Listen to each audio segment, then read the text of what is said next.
Cienījamās, dārgās māmiņas, sievietes, meitenes, šai jaukajā pavasara dienā vēlu jums stipru veselību, mīlestību, labklājību, labastību, saticību ģimenēs. Vienmēr esat daiļas, šarmantas un pievilcīgas. Lai jums blakus vienmēr ir paši tuvākie, mīļotie cilvēki, uz kuriem jūs varat paļauties un kas palīdzēs jums uzturēt mieru un rast mīlestību.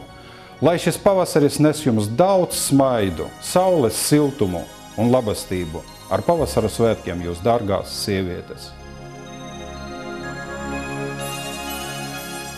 Es sirsnīgi sveicu sievietes pavasara svētkos. Par jums, mīļās sievietes, es gribu runāt ar lielu pateicību.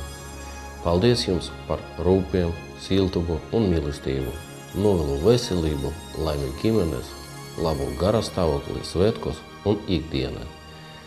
Mēs vīrieši ļoti centīsimies, lai tas viss jums būtu. Paldies jums!